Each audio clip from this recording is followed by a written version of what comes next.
Cloudnguyen is still in tryouts. Like, this is a continuation of his tryout in the LCS environment. Not much more Dignitas could do when a player steps down so abruptly.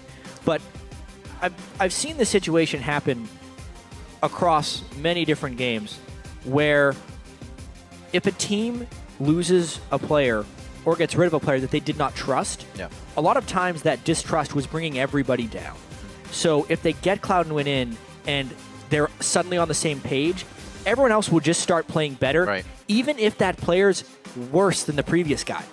Because it's a confidence change, it's a mindset shift, and they're huge underdogs with no expectations anymore. So there's a lot of room for Dignitas to perform in this game. Yeah, put it all out on the field. Why not?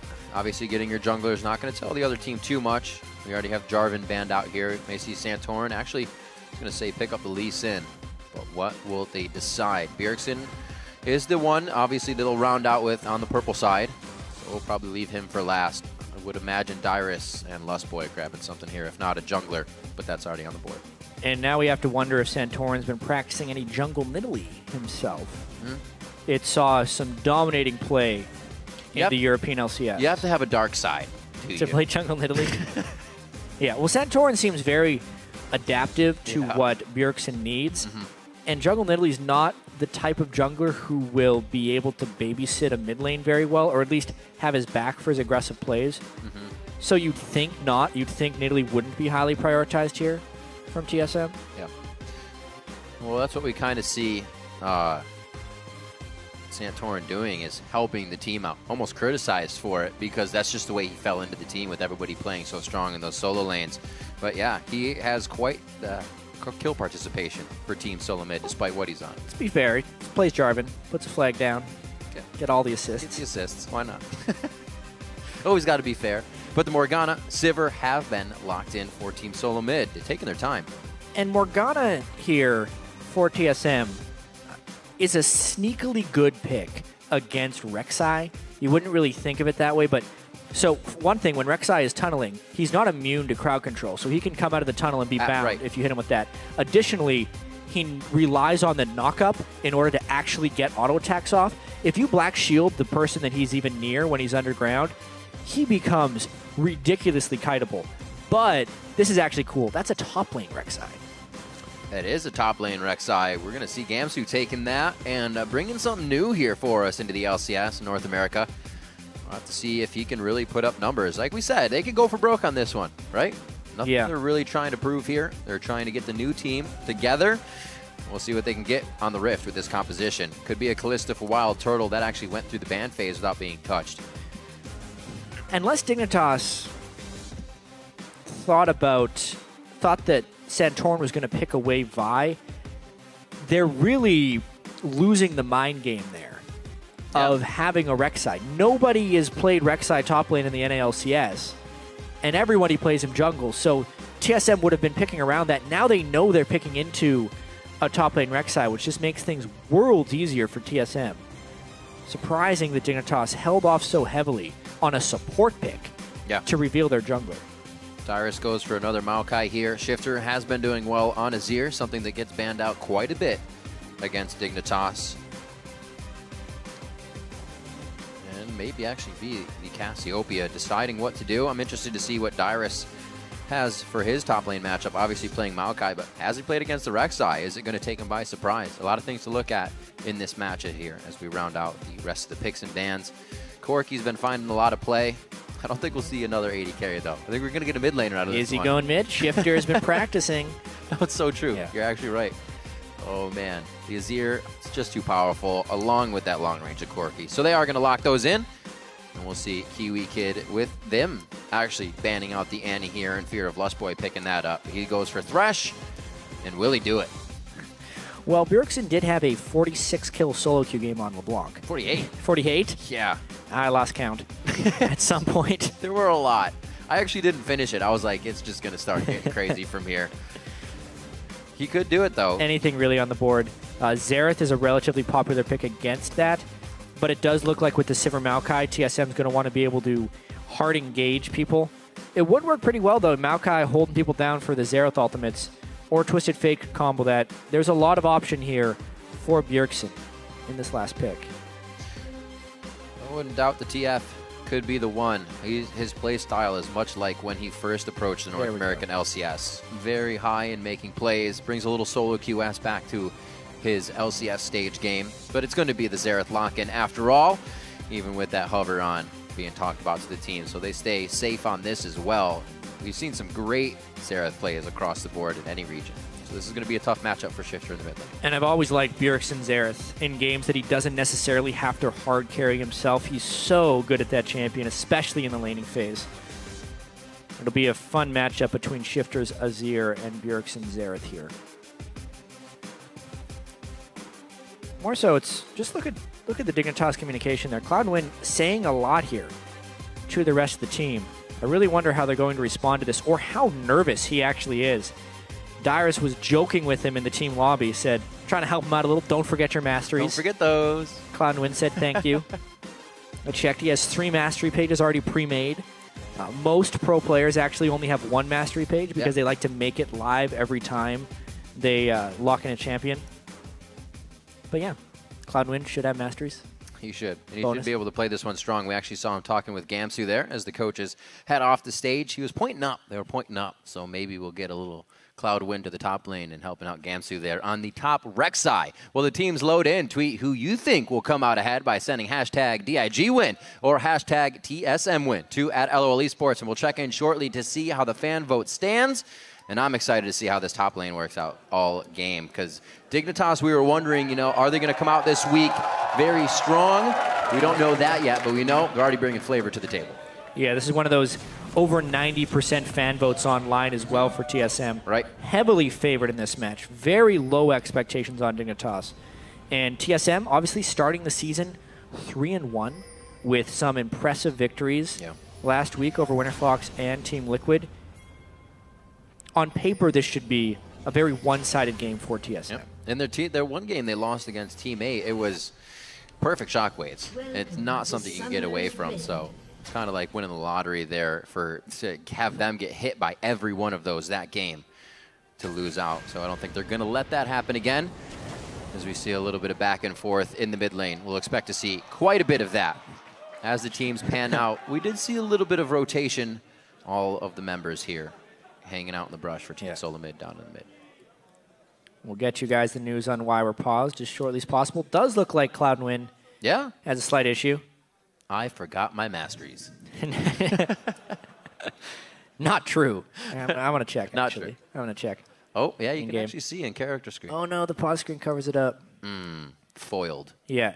Actually, what had happened is Cloudnguyen's mini-map was on the wrong side of the screen. Now, that is a toggleable option, but they are allowing him to fix it, obviously. Yeah. Just got to switch it over, and then we should be able to get back in the game. Man, what game would do that? JK. So we're not even that far into this one. It's only really been mid that's seen each other so far. So both teams are still probably going to stick to that initial strategy.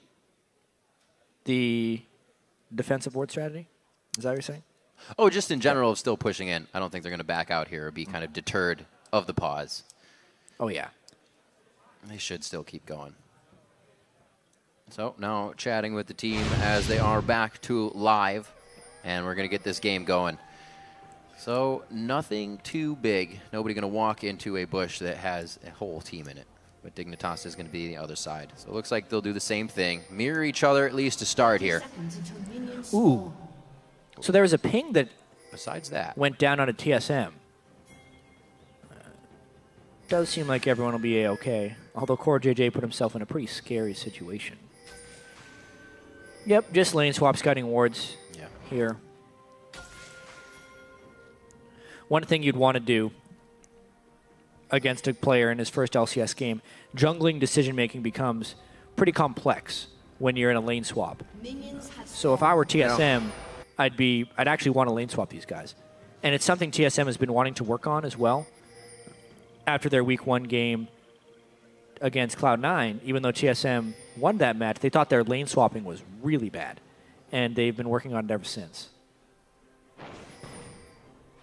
Oh, nice little damage there by CoreJJ. A lot of people have been using that brush to get some extra damage on. We've actually seen in the LCK that teams will walk down and put a lane brush warden to stop that from happening.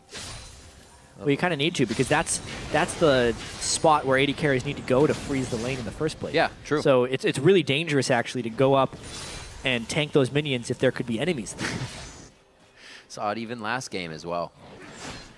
So help to the junglers to start this one off on both sides. That means they're going to be jungling laterally instead of around their own. Dyrus to teleport to the top lane, and we get to see how this plays out. Gamsu will only have a few CS lead, so it shouldn't give him an upper hand in levels too much as Dyrus approaches with level 2. Exactly. I mean, he's Maokai. He got to do a camp early on in the game. Gamsu tried to shove the lane, so he's level 2 at around the same time. This could be interesting. There is a flash. Well, they were pointing to the top lane pre-game. I don't know if he'll blow flash here. I think he's just going to try to do what he can. He's going to save it. That'd be the smart play. It's just a walkabout. They're getting information, possibly playing some stuff. I got to give credit to Dyrus, though. He has lived a lot longer than I thought he would in this situation. Who are they going to deliver it to? Give Gamsu the kill. Yeah, all right. That's what it looks like when 3 level 2s are trying to kill somebody. Well, here's the thing. Yeah, Cloudnguyen got the kill for Gamsu, but look at what they've given up. Santorin now all day. Just going to try and do the same thing to CoreJJ, a level 1 Corki with no Valkyrie. Oh, ignited to start. The TP coming in, actually. Gamsu has a level 2 kill off of that.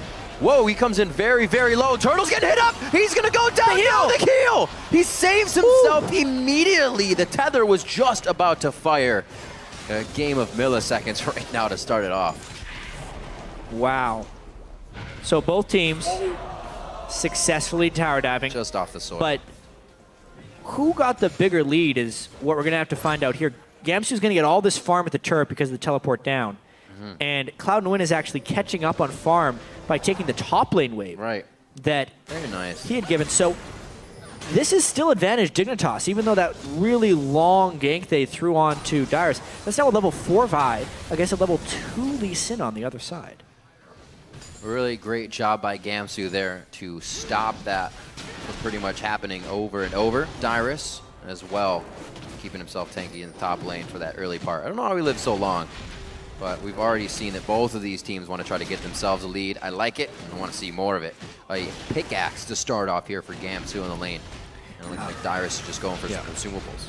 Tiamat/Ravenous Hydra is a really core item on the top lane Rek'Sai. Now, this is something that I thought we were going to see much sooner, but it was just so overpowering in the jungle beforehand, as Wildturtle gets a black shield, is I think top lane Rek'Sai is better than jungle Rek'Sai, because he still provides the same amount of map presence, but he can get much more farm in that top lane. It was even better before the damage on his Q was taken down so much. I actually haven't seen it that much since the nerfs, since that was one of the big things that gave him the edge, is that he was just too good in straight-up melee duels, so anyone who walked in range of Rek'Sai would just instantly lose the trade. It's not as true now, but with the early kill, he might be able to assert some dominance on Dyrus. We'll just have to see. So true. She just shreds you apart, and like you were saying, more farm, almost has a double teleport if she keeps those tunnels in lane, so never really missing that CS, as you were saying, and can do this. And apologies to everyone if I call Rek'Sai a male again.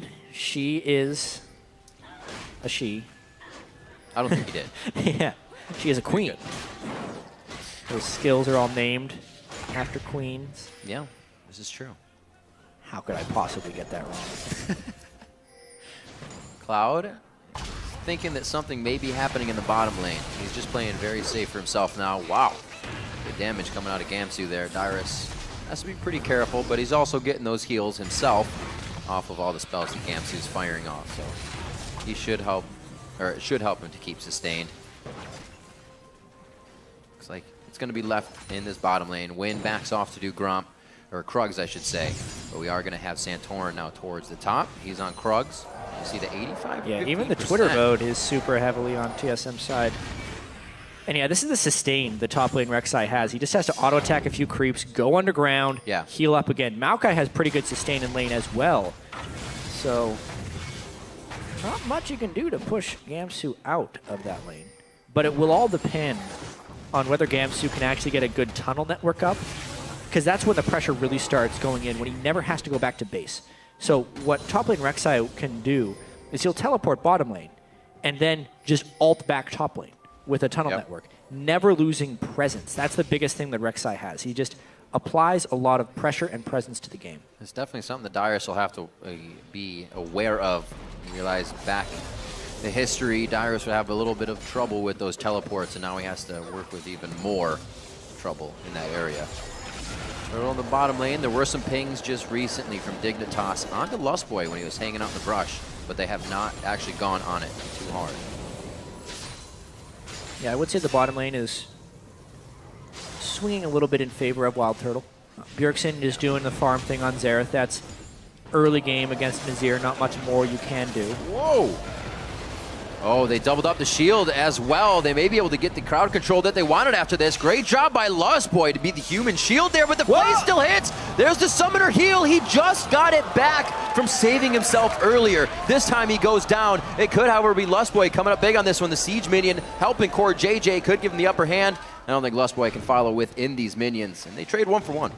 Yeah, getting a kill onto CoreJJ is probably worth it at the end of the day. KiWiKid, forever the martyr for his team when he decides to go in on those crazy initiations. Very aggressive, very risky play, honestly, because Lee Sin could have arrived for a counter gank at any moment, but he did not, and they get a 1 for 1. Luckily indeed. Good play by Dyrus. Really a top laner that has that sixth sense, and he can keep himself safe. So they are definitely putting a little bit more focus on Gamsu than any of the other lanes here for Dignitas, trying to get that Rek'Sai going to be a big factor in these team fights. It's going to be tough for him. It'll be interesting to see how he does get into the team. You're going to have long-range poke, you're going to have Lustboy crowd controlling you. So this pick, very interesting for Dignitas. And we're also kind of seeing them grow as a new team here. So anything could be from them. Oh, Turtle again, taking a lot of pressure from CoreJJ. A little bit of different style of play from him this game as well. Dignitas definitely seems to be taking more risks, which is something that they were unwilling to do. That shield should be down. Yep. Oh, if any of those spells landed, they may have had him. But to get back to that, Crumbs was very much about vision first. And the team wasn't necessarily good at getting the vision behind him and overly passive in many different situations. Whereas here, we've already seen from some bottom lane tendencies that vision, while important, isn't completely necessary to make a play. Risk needs to be taken for this Dig team. And in the laning phase, it's keeping them pretty even. Here, they don't even sweep far around the Dragon Pit. They don't have the big-time pink ward coverage. Just one pink ward in front of the Dragon. All right, Dragon itself is not warded. Let's do it. And because TSM was not in position to react, even though TSM had vision of it, it gives Dignitas a Dragon. TSM may not be too worried about that. They'll look to gain some later in the game, but Dignitas making some good moves. You see Skirmisher Saber actually being picked up by Cloudnguyen here onto Vi. I've seen that a few times in the European LCS. Not too many junglers have gone for that item, though. Yeah, it's one of those, you almost think of it like a win more situation. If Cloudnguyen lands his Vault Breaker onto someone and then smites them, he's just going to win that fight regardless, but with the smite, he's going to do even more damage. Cloudnguyen. Yeah, Cloudnguyen with the win more item. But really, I'm surprised he didn't get the Chilling Smite. It almost guarantees that the Q lands on Vi. It is by far the most common pick. Maybe he's just worried about some really close duels he's planning on having later in the game against Wildturtle. And he's going to need to diminish Wildturtle's damage. He can still swap it as well. He hasn't finished that piece up. Still always go back to it if he wants to. We'll see what Shiphtur's trying to get in here. This is the control now. They're trying to use it and gain an advantage. Oh sneaky Santorin right into Bjergsen, but looks like he couldn't save himself here. Cloudnguyen gets out safely. Oh, one more shot. Still going down. Bjergsen keeps himself alive, and Shiphtur can't put out the damage necessary just yet. He's now got himself in a bad spot, but dark passage to the light. KiWiKid helps him out. Definitely a much more active Dignitas team than we've seen yet this season. Just a bit. The deep jungle invade there by Shiphtur, who goes all in to try and save Cloudnguyen in the jungle. It doesn't quite work out. Bjergsen outplayed there with the help of Santorin, and they end up getting the 1 kill. I don't know about this fight. Dyrus have to force the flash. It's going to be the flash from Gamsu. He should be able to finish this one off, and he does so. Dyrus, I kind of saw that coming in the beginning, but he still tried to take the fight. Jeez, and that was with Gamsu sitting on 2,000 gold. He's going to be coming scary. back with a whole bunch more damage. We'll see if Rek'Sai gets to have a big impact on this game. Dyrus, that early gank sometimes sets him far behind. That's true. A lot of times when Team Solomid would be playing against anybody, it'd be Dyrus, pre-6, go after Dyrus, take him down, hurt the team. And it looks like Dignitas is kind of taken to that this game as well. Definitely giving Gamsu a better one at that. We'll see this invade once more. Yeah, I mean, pretty heady play there by Santorin. He had the scout from smiting it earlier, so they get to see Cloudnguyen, and then being able to queue back over the wall into the Bjergsen stun was huge. And this is where it got really interesting, because Bjergsen landing these spells, I thought when he opened up to ult, Shiphtur was just going to kill him with the soldiers, because Bjergsen ulted straight on top of auto-attacking soldiers, but he knew he had his heal. Bjergsen knew that he had backup coming, and he ended up having to burn his summoners for it, but he secured the kill, and then even burned an extra flash from Shiphtur. Really, whether it be early or not, his purchase of Scrying Orb helping to secure that kill with fast fingers, putting it over the wall and keeping vision of Cloudnguyen. A little bit more falling in favor of TSM, but it hasn't given them anything in the area of a big gold lead. Only 400 there, still dragging over to Dignitas, and we've seen TSM, I think, what was it, 3 dragons to Cloud9 in game 1, and they were still able to come back. So it's not big to let those go. They're happy to do so. Morgana finished up for Bjergsen. Maybe now with that Athene's finished up, Shiphtur could have put out some big damage. It would have helped a lot in that last fight. Almost. Definitely a more defensive item build for Shiphtur's Azir there. Needing to respect the poke from Bjergsen. Because basically, even though Morgana is just great on Azir for so many ways, if he gets Maokai rooted and Xerath uses 3 ultimates on him and he has Morgana, he's instantly dead. And at least he has a little bit of breathing room with the magic resist from Athene's. KiWiKid's throwing out a lot of hooks. Gonna hit one of them. That's all they want. And it's gonna be black shielded or spell shielded. Like, that is not a lane where Thresh can be super effective. It doesn't become easy. You're almost forced to go even harder when you know that that window's down. And you may not have the abilities you want to get in. Right now, playing it safe, though, 108 to 103. Those guys are good. We do see Cloudnguyen has actually finished on the Skirmisher's Saber item. He didn't switch over. So interesting buy for him. The guy likes to fight. Can't blame him. Even with all this pressure in the mid lane, Bjergsen's been finding himself getting. He is up in CS about 20 there, so keeping it up. He's actually highest at 10 of all the mid laners. Right around 87 CS. Next closest one, I think, is 80, 82. 87 CS at 10 minutes is really high. Yeah. He's been having a fun time this year. Still waiting for the pressure. Junglers are happy just going through, farming it up. 56 to 61 in that sense. Not too many big things yet from Cloudnguyen on the Vi, the new jungler for Dignitas here, but definitely new for Dignitas in the way they're revolving around this game. And playing their lane matchups. That's going to be the box. What a great play in the bottom lane. Soul Shackles doesn't even connect, and CoreJJ makes a very appropriate Valkyrie out. Hey, you were saying eventually KiWiKid's going to land one. They get the black shield to be burnt on Wildturtle. KiWiKid lands it, and it's perfect range to pull him into the box, which does much more damage than people expect at rank 1. Enough to burst down Lustboy. 250 magic damage from the box. Especially on the support. That's going to sting. Santorin, they're looking for something crazy here. He's just sitting on Raptors. Ward over, and he's going to kick Shiphtur right into his stun. Nope! So shifting sands. Actually, so that was the plan. Yeah. It just didn't work out that way. Shiphtur reacting a little faster. Santorin would have needed the flash kick or something to preempt that. That's tough, though. Always looks like Azir could be the guy to get, and then he just disappears. Oh! Turtle now. Oh, they go for the flash on that one. Oh! He flashes then, but there's just too much lockup. I don't know. I don't care how many shields you got. They got that time on for a point. party down there. Great flash by Turtle there to avoid the initial power fits there by Cloudnguyen, but he couldn't avoid the rest of it. He was just ganged up on. He had no Lustboy for help. This could be another dragon. Oh, there's the Scrying Orb again, and it comes up big once more. Well, that makes this dragon a bit of a complication. Teleport's coming in from both teams. Uh-oh, this is going to be one heck of a fight. Team Solomid looks to be on the upper hand in health bars. Can they organize the damage accordingly? Gamsu gets locked up. He's the one that wants to be free and doing damage right now, but he's forced to run out of this one. And they can still poke even outside the range, so Dignitas can't even stay there to think about Dragon. Yeah, Bjergsen coming in at just the right time on that Xerath play, being able to finish off Shiphtur as Dignitas was taking the Dragon. That is something that Dignitas couldn't account for. Especially for Cloudnguyen, who's coming in as a fresh shot caller. It was a great gank bottom. He's like, all right, perfect.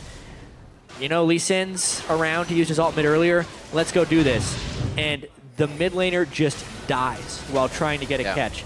I think the team may have been going in there, but even with the flash being burned, getting hit by both non-flashed Xerath ultimates, it's just a prediction dance. You gotta do the safety dance, and Shiphtur was unable to. Yeah, looking at that, I thought he was going to come down river and take out Lustboy, but he 1v1 Bjergsen, who he's actually been not winning 1v1s against all game.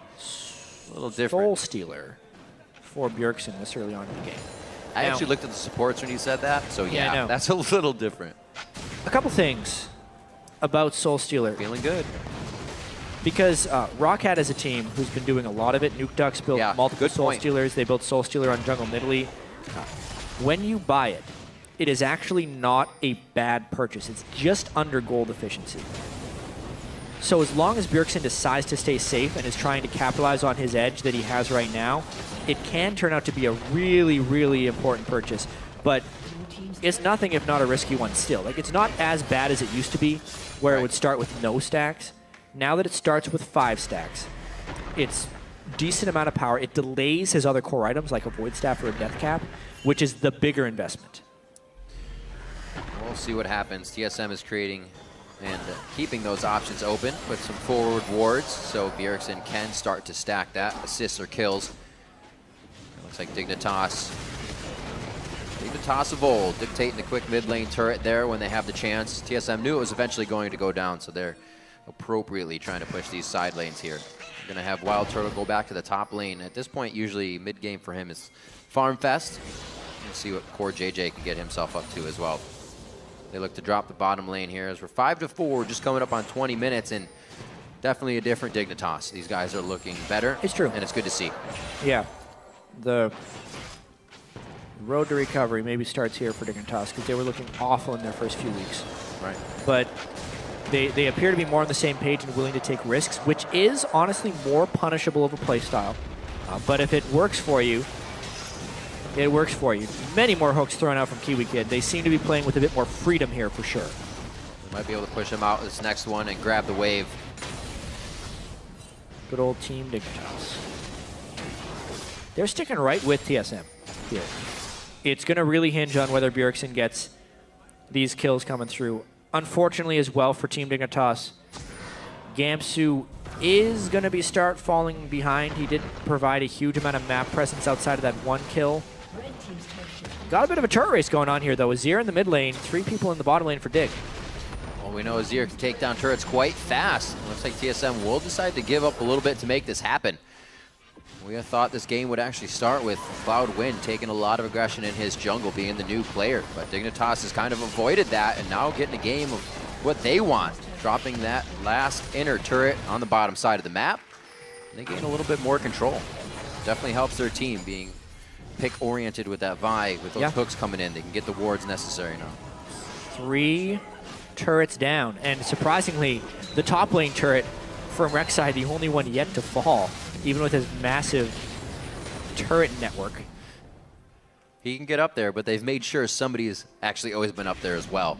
You might have tunnels all over the place, but they know what it looks like. Now moving in, TSM thinks they can get a little bit off of this, knowing Dignitas just dropped one of their turrets. They're using these windows quite well to just walk safely. Missing some pink wards though, so Dignitas is actually privy to this information of their jungle being completely warded out. Scrying orb as well onto Wildturtle, maybe for assistance onto Bjergsen's ultimates as well. We'll see what Dig can do to kind of set up a defense now. This will be TSM really putting them to the test. 1:30 onto Dragon. And that could be Team Solomid for number 2. Oh, Charging up. They were hoping for some ward invades by TSM there. Trying to preempt a TSM invade, but most of this is just going to be set up. Cash 5 money. gold at a time. Yep. Clearing those Rek'Sai tunnels. Just enough gold to make you feel good, not enough to matter. That's right. And purple Fruit Loops are the best ones. Delicious. So, good clearing by TSM. I love these ward battles that starts out before the dragon. Who's got better ward game, man? And one. TSM looks like they're going to be able to set up push control at least. So, this is going to be hard for Dignitas to walk into this fight, especially with Bjergsen on the outside. If anything, Dignitas needs to be able to parlay this into a turret of some kind.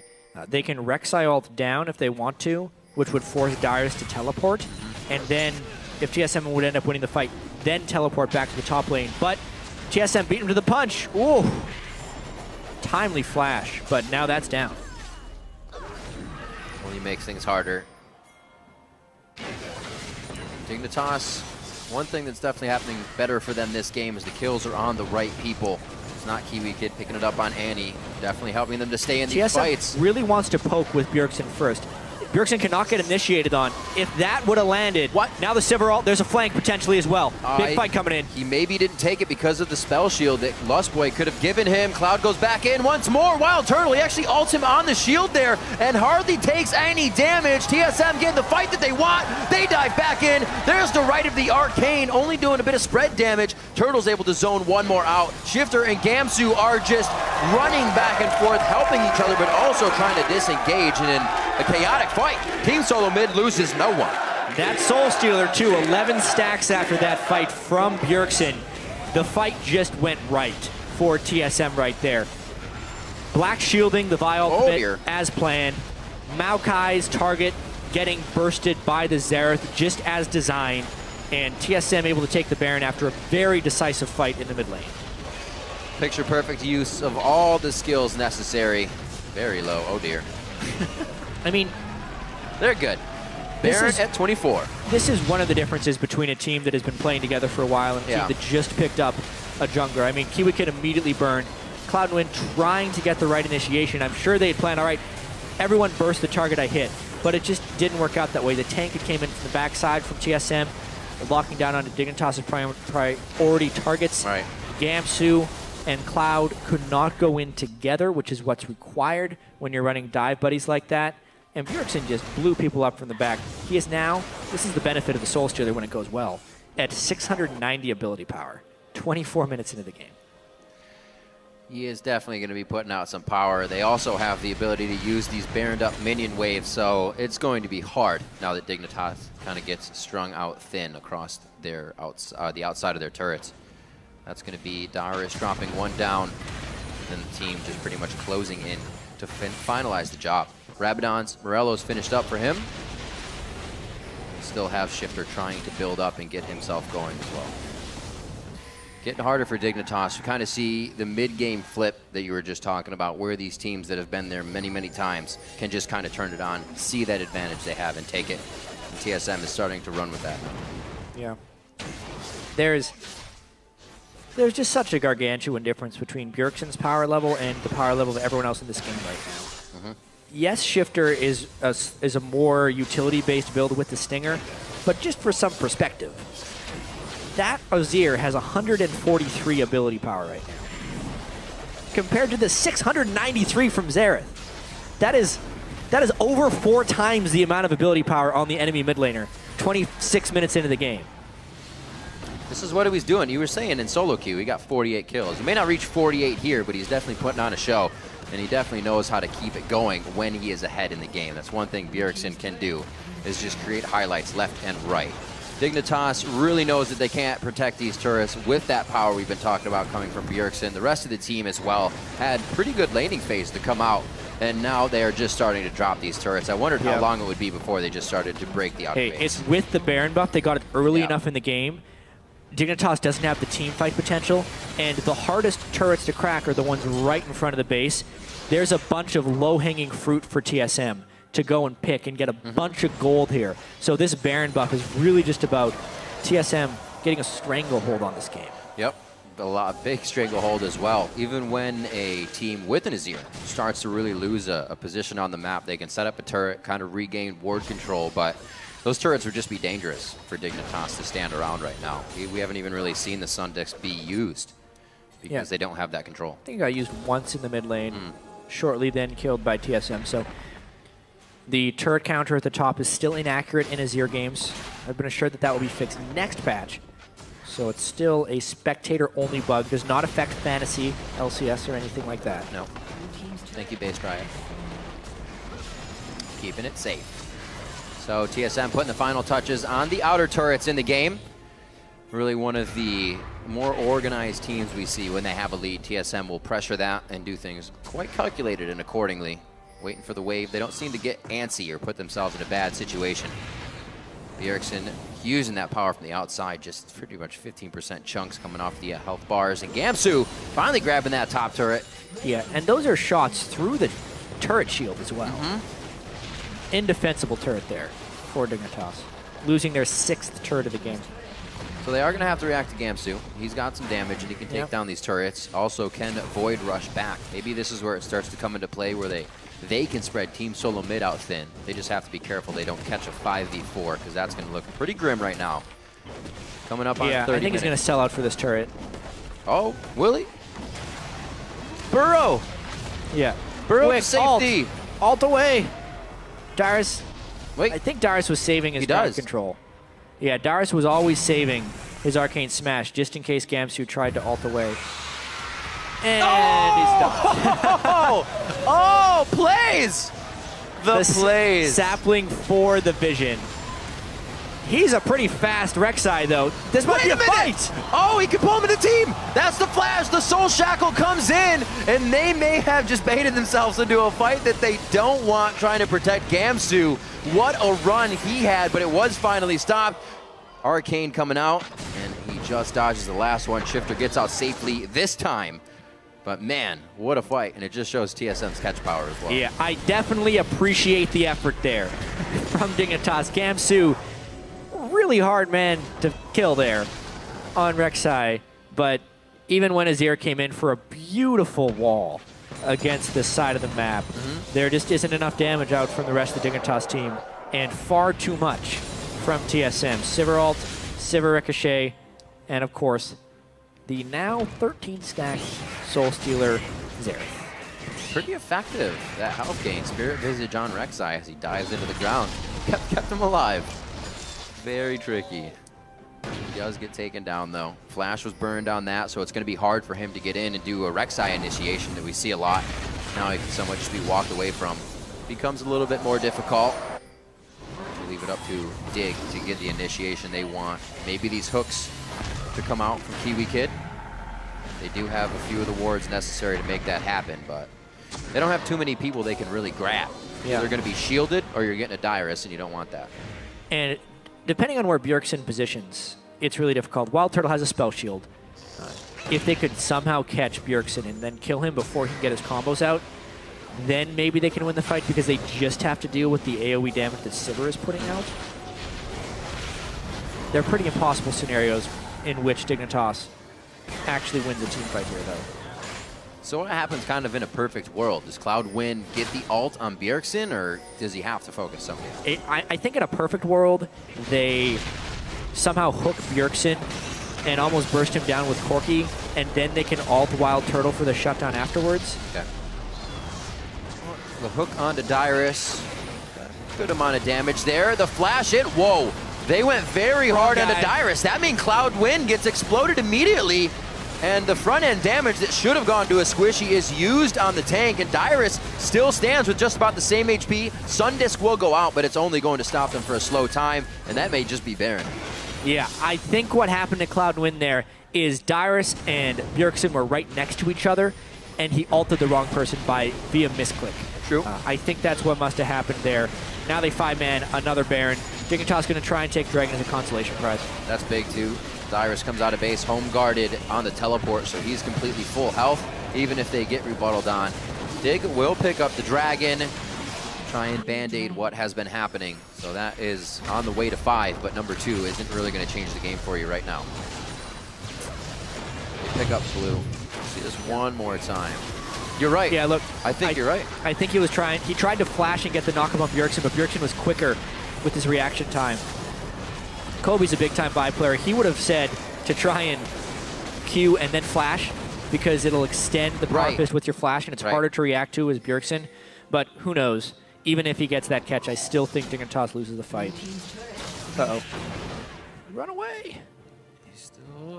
okay. I was going to say, still quite slowed, and Dyrus could do that quick enough for Santorin to come in. They have a lot of catch, as I was saying before. If Dyrus hits somebody, Santorin safeguards in. Bjergsen from the back, and the speed of Sivir. So Dignitas knows they cannot afford to even be slowed here in these engagements.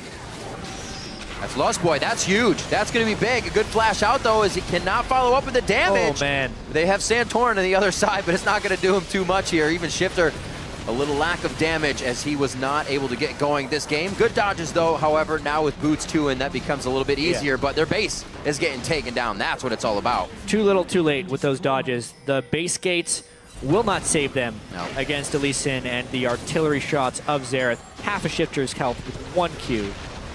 So Team Solomid working the advantages when they had them, going around the horn here, taking down all the turrets on the map as they now enter the base. This is going to be the second inhibitor to go down.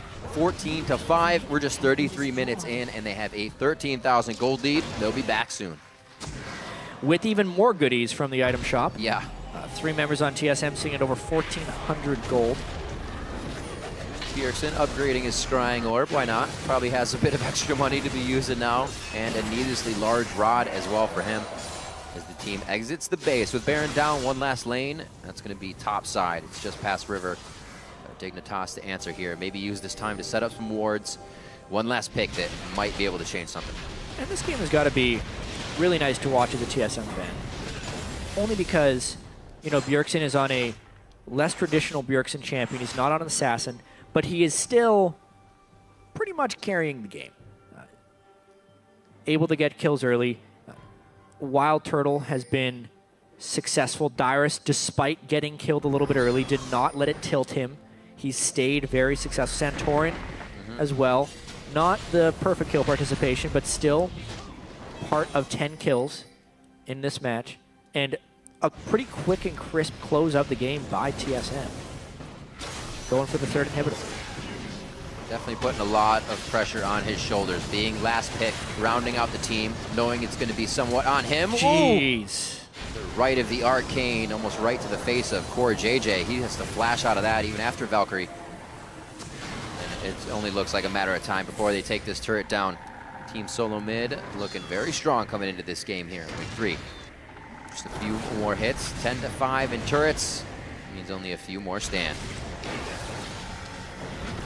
Whoa. Okay.